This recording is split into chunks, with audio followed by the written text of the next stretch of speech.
Hello and welcome to my channel. Assassin snails of the genus Anentome are very interesting carnivorous species that we have had in the aquarium for several years now. They feed mainly on other snail species, but also worms and dead fish if there's no snails around.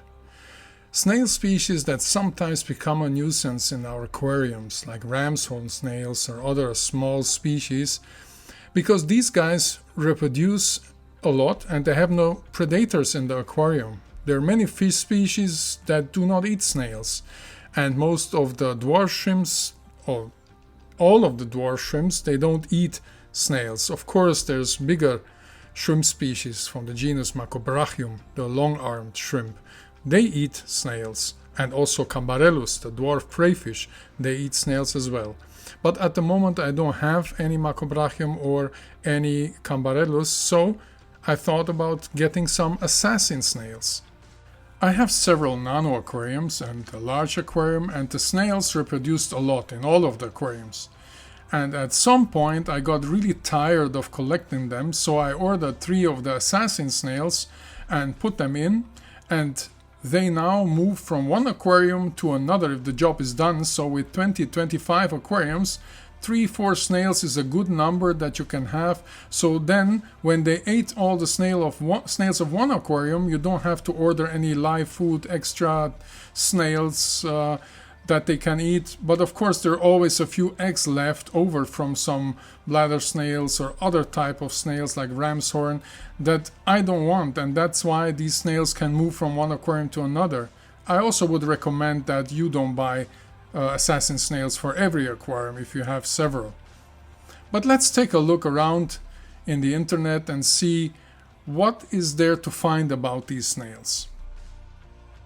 So first of all, we have to clarify the name, because on some pages on Wikipedia, like on the German page, it's still called Cleahelena. And if we look, and that's clearly not up to date, and because if you look at the English page, which is more up to date, it's called Anentome Helena.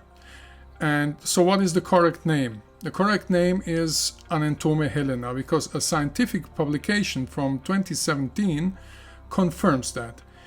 In this scientific publication, other things come to light also that are extremely interesting, especially for me. I'm interested in systematics and taxonomy because I also work with crayfish in this area. And the ladies and gentlemen who wrote it collected these snails as Anentome in Thailand, Malaysia, Sumatra and Vietnam. And the type locality, like you can see here, is Java of the original Anentome Helena. The species Anentome Helena, in the past they wrote that it has a very wide distribution area. And the paper also says that it's probably not one species, and for me this was clear when I look at the distribution map of the species that it must be more species. So it's probably 4 species that can be assigned to a species complex. That means that the species that we have in the trade are maybe 2, 3 or 4 species that we have. The species that we see here is the one that is really widespread in the trade with these brown O-rings spiraled, and the other one, in my view, it's another species, is this golden Anentome. I would not call it Helena, it's probably a different species. In the paper it says that the species that look like this, they are referred to as species A from Thailand, and the golden ones are referred to as species B. They probably come from another location. If you are lucky enough, you live in Europe, the best case scenario is if you live in Germany, Austria or Switzerland, you can order snails from the Garnelio homepage. They have a lot of different kind of snails, and of course also the Assassin snails. Sometimes they have the golden one, but usually they have the ringed one. So there you can go and order it because they're, I think, the cheapest and best on the market, but this is just how I see it. Maybe you have also places where you could recommend to buy them. The striped variant, which is the most widespread in the hobby, in the aquarium trade, comes from Thailand. We know that because they're exported from there, and specifically from the Phuket region. Of course, Wikipedia says that it has a very big distributional area, and we know that we have to correct this now. And also it says that the snail lives in all different types of water, flowing waters, any kind of or any body of water where it can find something to eat. And it lives mainly on the bottom there. And of course it prefers fine-grained substrates because, as we will see later, it also likes to bury itself. What I also found out when I did my research is that some countries are on alert, like India, even in the USA, because this snail could spread in their countries. It's already there, so now they are worried that it could prey on the native species. Assassin snails reach a length from 2 to 3 centimeters. That's about 0.7 inch to 1.1 inch in size, and they have separate sexes. There's males and females, and about the age we can say that it reaches about 3 to 4 years. This is what we know at the moment. They lay eggs, and they are laid individually on rocks, on roots, on plants. You can find them in all the aquarium. They attach them everywhere, and how many eggs they are laid exactly is not known. So we need to still do a lot of research on these snails, because in fact also scientists got busy with them since we have them in the aquarium trade.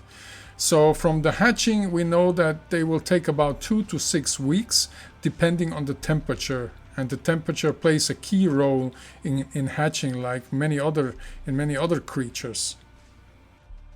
The species of this genus are closely related to the cone snails that we know from marine aquariums and from the sea, but unlike the cone snails that tend to bury and hide and wait patiently until their victims come, these snails are more likely to go on raids or forays and actively hunt other snails. In our aquariums they go mainly for bladder snails, Ramson snails, the Malaysian rock snails, trumpet snails, stuff like that. The siphon, which is quite long in this species and it's outside the whole time, is generally used by snails to breathe. When they are stuck in mud, they stick it upwards and can therefore absorb oxygen better.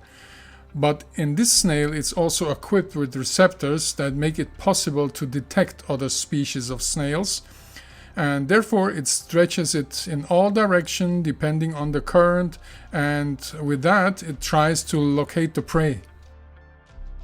My fish and I have mainly nanofish, and smaller fish usually leave the snails alone. Maybe they'll nibble on them now and then, and the snail will retreat for a moment, but then they will carry on, so my fish don't actively eat the snails or attack them. Other fish probably might, so you have to take care about in what aquariums you are putting these snails. The little bladder snails are of course more to worry about, and I have to say I had a real plague. I was tired of collecting them. In one aquarium 30 or 40 bladder snails had accumulated in the small aquarium. I'm talking about 30-40 liters, that's about 10, 12, 15 gallons, around that. And within a very short time they had suddenly disappeared. The 3 snails that I put in the aquariums did a really good job in a few weeks, and I haven't counted the days, but in a relatively short time I had all aquariums were free of snails.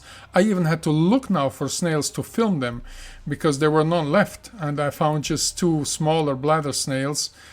Probably they just hatched recently, but also the assassin snails attack the eggs of all the other snails, so I was really lucky to find 2 to film. But I think all of you know what bladder snails are, but anyway I will show you.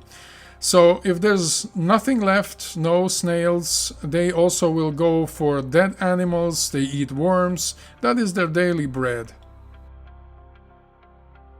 This week I sat down and watched the snails really closely to see how they act, how they catch their prey, how they eat it, and above all I wanted to film it and record it to show you.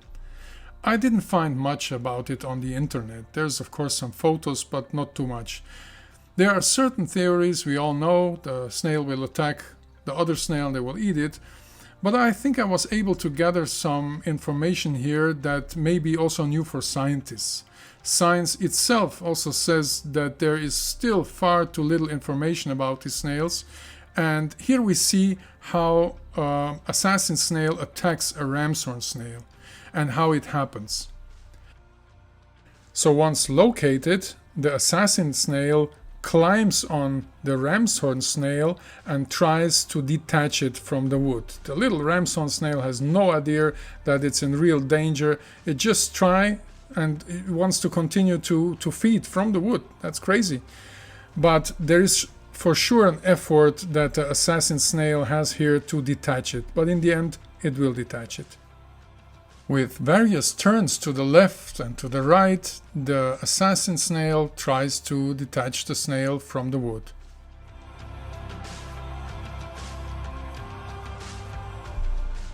The Assassin Snail tries to push its trunk into the snail, but it doesn't work yet. So it will go on trying until the Ramson Snail retreats in her shell, and then it will attack again with the trunk.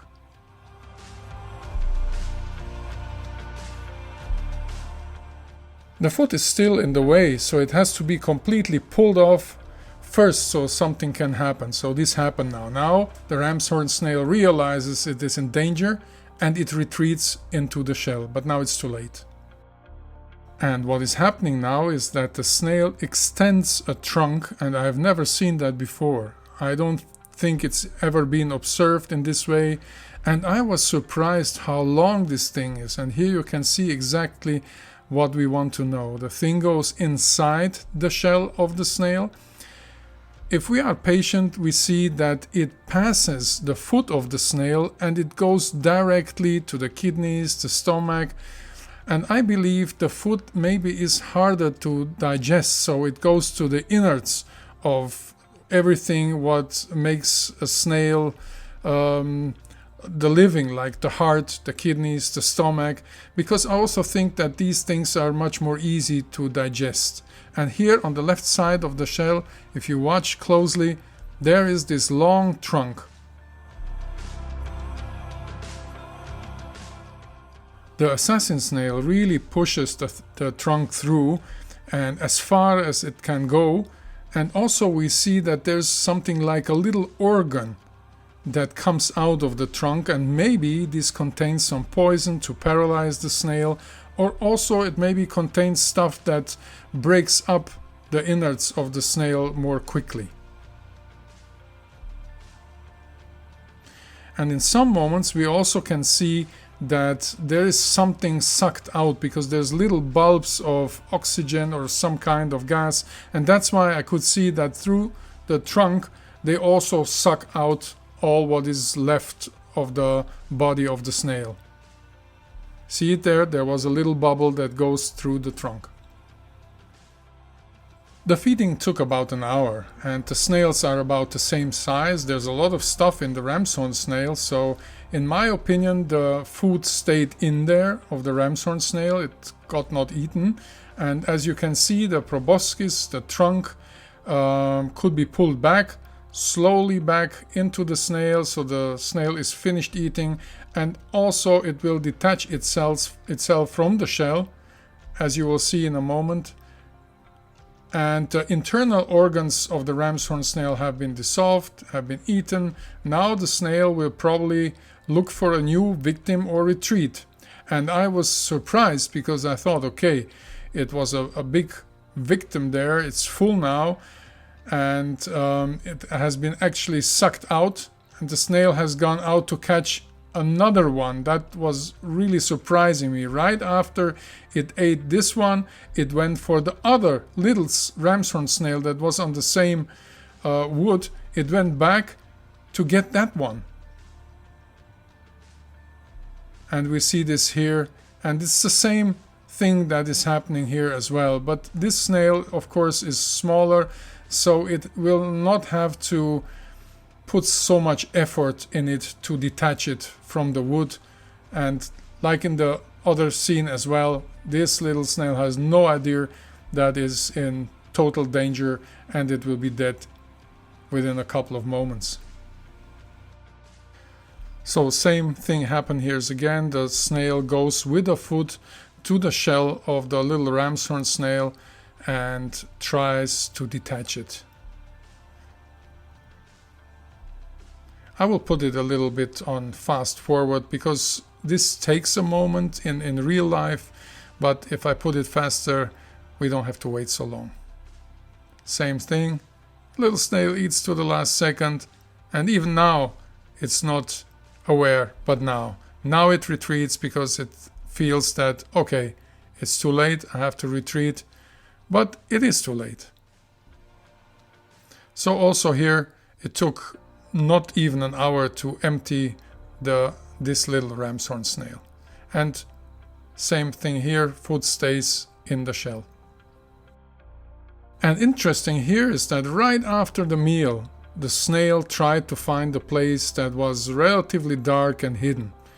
And I followed her to see where exactly it was going and what is happening to the snail. I wanted to observe it as close as possible. So it was actually looking for a hiding place and found it. And then the snail will try to dig itself with the food into the substrate. And here it's soil, so it's not that easy. It's more easy in sand, but it's because it is on a resting period now, so it wants to rest after this meal, and it will come out maybe in a week again, maybe 10 days, maybe even longer, and then it will go on the hunt again. It was not completely in the soil, but I would say half buried in the soil. And as I have mentioned before, I have 3 of these assassin snails, and one of these assassin snails tried to attack a small cleton called Pink Lady. We have them also in the Ganelio shop. It's a neriti that is not that big, but it seems that it's more intelligent than the Ramson snails, because suddenly the cleton realized that it got attacked and it tries to get away as fast as possible.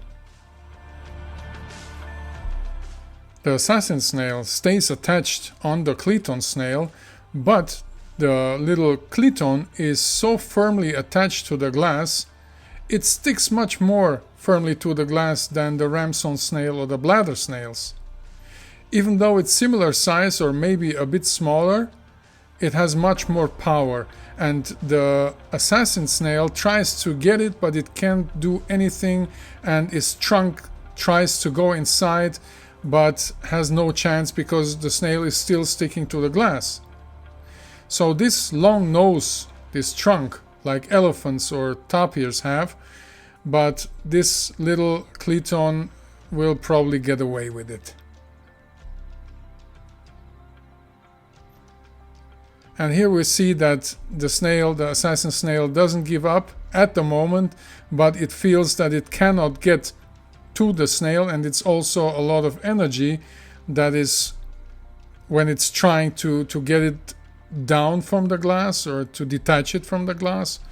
So let's see what is happening. After like 10 centimeters of riding and trying to get into, the assassin snail has to let go, and the little cleton goes a little bit slower now. As you can see, she got away with it. Amazing. And from then they met again after a while, because they both stayed on the glass, and the assassin snail, they reached out, or it reached out to the snail, but then it returned, because probably it will not work with this type of snail, at least not for this assassin snail. And not always the snails attack. Here we have a little bladder snail and nothing happens. They just touch, and the assassin snail doesn't attack it or kill it. So the bladder snail was lucky here. The conclusion of this long observation period, I observed them for many years, but now much more intense because I really wanted to know what is going on, is that young snails or small snails will fall probably victim to the assassin snails. However, it's different with larger snails like Vitina, Neritina, up to the cleton that are much smaller, but it will be much more difficult for the assassin snails to prey on them. Even with the Tulomelania snails, big Tulomelania, the assassin snails will not have a big chance because they are much more powerful and not that easy to prey on. If they are weak, if they're old, if they're dying, or if they're dead already, then the assassin snails, of course, they will attack them or they will feed on them. So everybody also knows that these large Neritina vitina snails, Neritis snails in general, are very hard to remove from the glass, and even a small Cliton that is hard to remove for the assassin snail, you can imagine that a big one is probably impossible to detach from the glass. I have the question a lot if assassin snails try to or kill shrimp, and I don't think so. I mean, if the adult shrimp are healthy, probably nothing will happen to them. Of course, if they die, then the assassin snails will go after them. It's protein. And here we see a shrimp that is infected with a green fungus, and in a couple of weeks, probably, it will be weaker, so maybe then the assassin snail could prey on it. And with babies, I also don't think. If the babies are healthy, probably nothing will happen to them. So this is what I believe about shrimp and assassin snails, and here we see an assassin snail trying to prey on this trumpet snail, and this is a bigger fight. It took like 5 minutes, and this is a great invest of energy in this victim. So if you like my videos, you can give me a like, you can subscribe if you want, you don't have to, but it would be great. And thanks a lot for watching. I see you in the next video. If you have any ideas for video, let me know.